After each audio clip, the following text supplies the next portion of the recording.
So I'm here with Joe Hawk. He has a new movie out called Article 92, which was really good, by the way. I got to watch it on Amazon Prime to rent, and it's going to be there's some more platforms that get into time to talk about it. Absolutely. Thanks for having us here, World Film Geek. And yeah, it's really exciting. I mean, Article 92, it's about Dan Ravenport. He's a washed up journalist and he has some troubles at home. And he stumbles upon the U.S. military moving an alien across the roadway. That's how it begins. Yeah. That's awesome. So you've worked with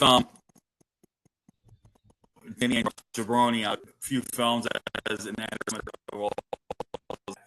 And so is this like your first film as a director, or have you done directing before as well? No. I've done many films. For Bobby was a short film I did, psychological thriller. Harvard Psychologist, also on Amazon Prime. It's a psychological horror. I've done Tony Martone, it's a mafia film. And I've also been DP on other people's projects, a lot of SAG films. I filmed Tom Sizemore before he died. Dan Roback, who played the Count on Rob Zombie's The Monster movie. Not in that movie, but I filmed him in another project. John Fiora, who was the bartender, I think, on Sopranos. I filmed him. So I filmed a lot of different people on different projects. But for me, this is like maybe my Article 92 is maybe my fifth, sixth, maybe seventh project. Oh, okay. All right. Well, before we get into the movie, what was your interest in film? Like, how did you get involved in wanting to be behind the scenes kind of guy? How did you get started and want to become a filmmaker? Yeah, that's an interesting question. So before all of that happened, I'm an accidental author, right? So in 2016, I actually wrote a nonfiction book. But rewinding back to the year 2000 is when I graduated high school. And my English teacher, Miss Krantz, she said, "Joe, you got a gift. You got to write." I'm like, "Yeah, I'm me a writer? No way, right?" So it took 16 years later, and then I wrote my nonfiction book, a corporate book. And then after that, I wrote some other books. The White House is Fake, 2017. I wrote that. That's actually turning into a miniseries now. I wrote that in 2017. So before I did films, I was an author, fiction and nonfiction. But I wanted to see my pages come to life. So I did like book trailers to help promote my books. And I was like, I really like this. I'm really digging this. So I kind of really fell into it heavily sometime north of 2019 in filmmaking. Yeah, I find that fascinating. That is quite fascinating. Like me, I do have a day job. I work in a library, but I've always knew, like, I always wanted to do something involving films. And people were saying, like, when I was in college, and by the time you graduated high school, I was just in my third year of college, and I think it was around 2000 where I was a CIS major, and I absolutely hated it. I was like, it was to the point where I was like, I can't do this. And they had just opened a film studies program at my school, so I took an intro to a film studies course, and the teacher there was like, "You have a really sharp eye for film.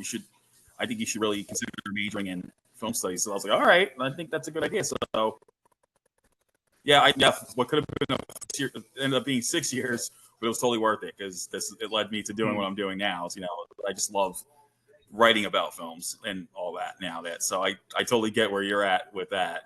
Where one thing leads to something involving movies. So I think that's pretty awesome. Absolutely, yeah, it's fun. It's fun. So how did you come up with the idea for Article 92? Where did the whole genesis begin with that?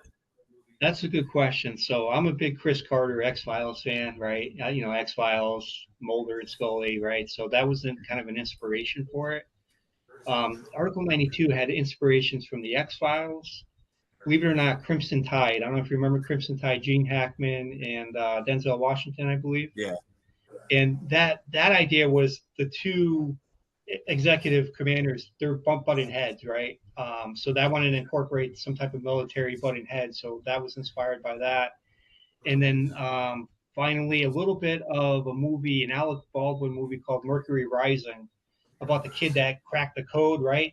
And Yeah. in that movie, it was all about the NSA. Everyone who was trying to kill the kid, they would stop at nothing to get him, right? So that's where the whole cat and mouse thriller kind of idea came about. So I wrote the screenplay with those films in mind, where Dan Ravenport, he's having some troubles at home. He starts drinking. He goes in his Corvette and he sees an alien in the roadway. Then we got the sci-fi, the military kind of background, and then it kind of turns into, all right, the general wants Dan Ravenport executed. That's the Crimson Tide kind of tie-in. Yeah. And then Mercury Rising, they'll stop at nothing to get him. So I kind of wrote this movie. It took us about 1 year to film it because it was all on the weekends. We filmed in Connecticut, Mass, Rhode Island, Maine, United Kingdom. It Oh, was really quite the experience. We flipped a car, as you know, as you saw. We're not Hollywood. We don't got 4 cars. We got one shot at this. yeah. And I had about 3 hours of footage. I had to trim it down. I don't like a Titanic runtime. I wanted a around 2 hour runtime. So Article 92 came to be about a 2 hour, 8 minute runtime. That's awesome. Well, I think it worked because you got all these great elements mixed in, and you had a great cast. And sadly, we don't we Yeah. lost Stephen Hugg is no longer around, and I'm sure if he Mm-hmm. was still alive today, he would enjoy what he would get to enjoy what he made here because he was excellent in the role of Dan. I mean, coming off as Yeah. this reclusive, this kind of guy who's at one point at the top of his game, Yeah. turn to drinking, gets into fights with his wives, and then this one incident, it becomes like the catalyst for a redemption arc for him in some ways. And what was it like Yeah. working with? What was it like working with Steven's a him? great guy. What's funny about that? How you brought him in there is, being an actor is very powerful, right? You can kind of get into the role. With him, he didn't touch alcohol, not one drop in his life, right? And he became this raging alcoholic. I said, Steve, I want you to be this raging alcoholic, and he's like, I love it, And he's great. His partner Laura McNamara was telling me. Steve did see the trailer, so at least he got to see that. But she was saying that Steve didn't really like to watch his own work. He was afraid, to see himself, which is kind of unusual because he nailed that role. He killed it. We're winning awards, Best Actor at the Senior Awards in Green Bay. Stephen Hugg won that. We're just winning all around awards, and he really killed the role. I mean, to be proud from the heavens, I think that's what's happening right now because he really did a good job on that. That's amazing. Yeah, I know. I got a friend who's also an actor, and she told me at one point, she's like, I really don't like watching my own stuff because Yeah. but for her, it's like I'm worried I'm going to judge myself like how I did in the Mm-hmm. film. So Right. she goes, I rarely watch my own stuff. I totally get where he was coming from back in the Mm-hmm. day. What I really liked was that you meshed a lot of the gunfire with some hand to hand combat, which was pretty cool. Like the hand to Yeah. hand combat for a film of this budget was actually pretty decently done. Like, how did you employ that? Yeah. Yeah, I appreciate that. For me, like I mentioned before, the sci-fi, I love the sci-fi, but I love action. I'm an action guy. I love films, all kinds of films. Last Boy Scout, Tony Scott film. I love that. The Die Hards, all of it, and I wanted action. I wanted some fighting, right? So Sean Burke is one of my stunt coordinator. He's from Maine. He's actually, believe it or not, I think a third, fourth, maybe fifth degree. I lose how many fingers black belt. So he's really into it, right? He really knows the stuff. And then Lewis was our stunt coordinator in Connecticut.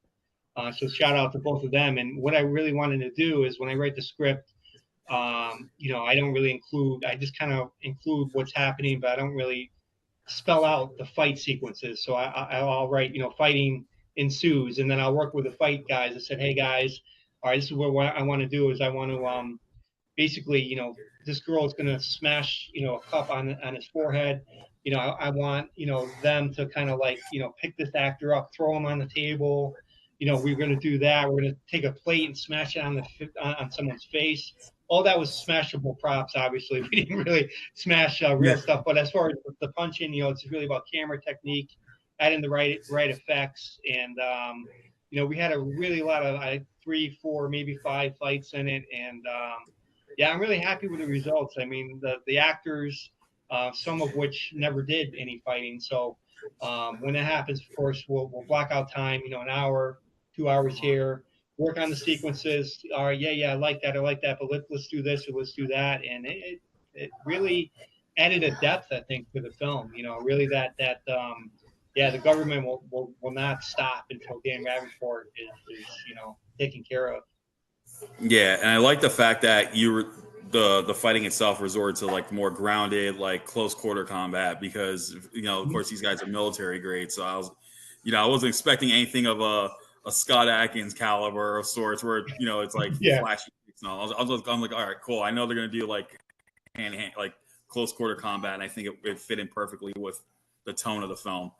And yes. I think so. Another thing I liked was the alien scene.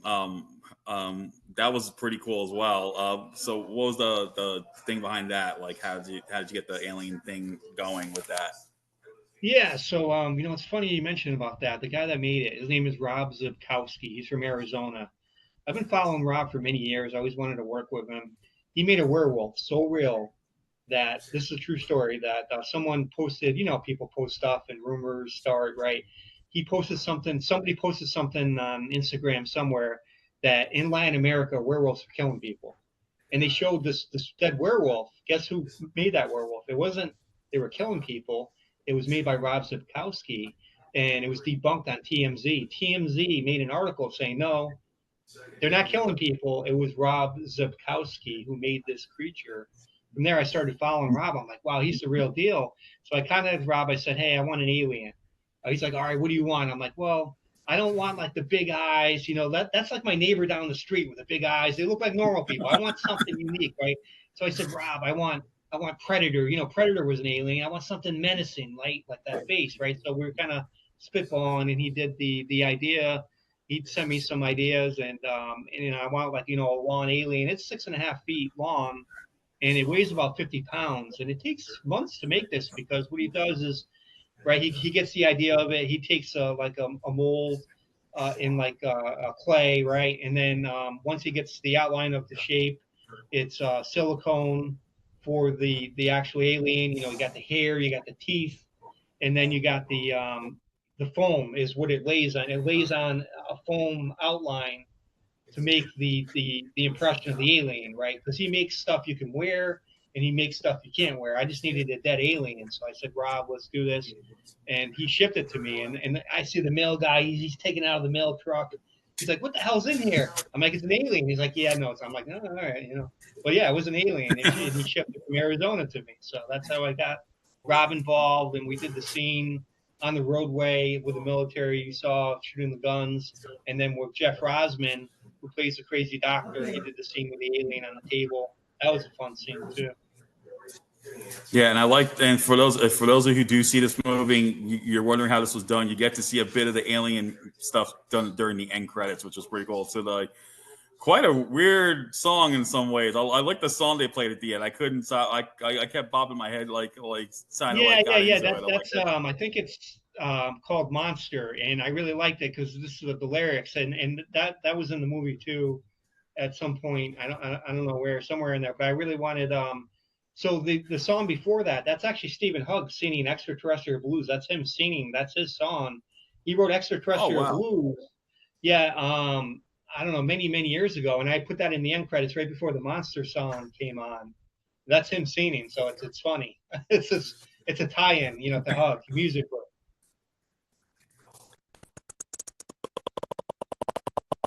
Awesome.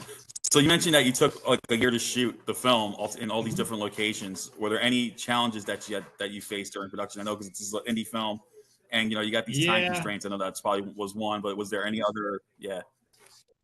trying to think of every location. I think probably the most challenging one was the UK one, United Kingdom, and I'll tell you why. Is Bruce Church? He played the president in the movie. He's from Rhode Island. I brought him down to the UK. That's where we did all the Oval Office stuff. And I don't know if you Mhm. remember the bomb doors opening and he's like looking up like this. That was done in the Yeah. UK too, with the bomb doors opening. That was done in the United Kingdom. But the challenging part is a lot of my friends, David Perlmutter, he's an author as well. He wrote a book called Wrong Place, Wrong Time. He played the UK Prime Minister. He's my friend from the UK, but he lives in London. So all of these people, all the extras that I had were from the United Kingdom in those scenes. But the problem was they're in London, and the production house is a former military base in Norwich, UK, which is 3 hours from London. But I get a car, right? I'm an American driving on the wrong side of the road. They say it's the right side of the road. But the challenging part was, I'm picking these people up. I have no idea where I'm going. And then we go 3 hours to film. So I get there Friday. We have a little time to play. Saturday morning, boots on the ground. I'm picking up people. We got to be there by 10 a.m. to the production house. We film literally all day, like 10 to 6, 10 to 7. We get back to our hotel at 11 p.m. I'm on a flight the next day at 5 a.m. That's how quick in and out we were. Wow. That's That's how quick insane. in and out. So it is, but we made it happen, and that was the most challenging part, was just doing. How did you get through that? I mean, did you get like? Did you grab some energy drinks and just like, I gotta go. I did. I had a couple monsters. It was brutal, but it was worth it. Oh, that's awesome. Yes. So right now, I know that Article 92 is playing on. You can rent it on Amazon Prime, but where else are we going to be able to see this film? Yes, so I'm waiting on a few other locations. This Father's Day, which is June 15th, Happy Father's Day to all the fathers. It goes to Spark TV for free. Spark TV is like a streaming service for independent. They're really strongly independent oriented. So June 15th, if you go to sparktv.com, you'll see the film there for free. Until then, it's only on Amazon Prime. But on June 15th thereafter, you can get it on Spark TV. We're waiting on a few more allocations as well. But for now, Spark TV, Amazon Prime right now. That's awesome. Yeah, I love Spark TV. I just got into it thanks to a friend of yours, Denny Ann. So, I saw a bunch of her stuff on there that you actually worked on. So it's like I did. Yeah, I filmed a couple things. I filmed Denny Ann's The Exorcist movie for horror, and then I filmed. I filmed so much stuff. It's kind of a blur. I filmed that, and Don't Go Into the Woods at Night, and there might have been one or two more. But yeah, that down in the Carolinas for her. Yeah, that's awesome. So what is next? Fun. So what's next for you after this? So like I alluded to before, in 2017, The White House is Fake. I wrote the book. I'm adapting my book into a screenplay. It's going to be an episodic 8 episodes SAG Micro project. So with SAG Micro, you can only do AVOD on that. That's advertised video on demand. So likely we're going to see if we can get that on Tubi, because Tubi is AVOD. And that's going to be filming episode 1 in October, November this year, and 2 through 8 later in 2026. So I'm really happy about that. It's a political thriller set in Alexandria, Virginia, although we're going to be filming mostly in Connecticut, Mass, Rhode Island for that. Oh, that's awesome. So for those who don't know what The White House is Fake is about, can you give us a little brief synopsis of what? Yeah, so the title is elusive. This movie has a lot of inspirations from Men in Black, Total Recall, and Men in Black, Total Recall, and there was one more inspiration. It's escaping me right now. But basically what it is about Nelson Conrad. He's a teenager. The lead is a teenager. And he likes adventures, finding Bigfoot, finding his next adventure. He has a journal. He's documenting his work, gossiping on the neighbors. He's kind of one of those guys, right? And he kind of goes fishing on a local pond. As he's walking back, he sees a DOT truck on the side of the road. The guy's whirling his finger like this. And he's like, so he doubles back. He's watching them through the woods. And then he sees high-level military, general, maybe the U.S. president, coming from a secret tunnel. They get into a limo, and they take off. And he's like, what the heck just happened? He starts prying, finding out why the highway was modified. Goes to the library, looks at some plans, some city hall records, and he finds out it was modified in 1957 by James Hutchison. So he calls this number that's like 30, 35 years old, because the movie takes place in the 90s, and somebody picks up, and he wants to meet this guy. Now, General Dwight Eisenhower, he did the National Federal Aid Highway Act in 1957. That's true. It was intended for the military, but they made it public. I tie my fiction around that, and I say in 1957, Mr. Eisenhower also modified that act to include the Presidential Protection Act. That's when Nelson Conrad discovers, and he meets with this James Hutchison, and he kind of gives them this like half made up story. He doesn't believe him, so he starts following. Let's say he gets a little too close to the truth, and it's like that political thriller type of movie. But the narrative changes to Matthew Underwood. Something happens to Nelson, and then the lead from Nelson changes from Nelson to Matthew. It's supernatural. The movie Ghost was the other inspiration. So we got Ghost, Total Recall, um, elements in this film. So it's really Oh exciting. wow, I'm really, that yeah, does sound really. it's That sounds really good. That's something I'd be totally into watching. So yeah. definitely gonna So take a look, episodes check that out. 1 through 8, film in 2025, 2026. Oh man, that's awesome. Well, everyone, check out Article 92 right now. You can rent it on Amazon Prime, and on this starting this Sunday, you can check it out on Spark TV. We're gonna have a link in the description below when it's all said and done. But Joe, thank you so much for taking the time to talk about it. I cannot wait to see this upcoming projects and all your other stuff, man.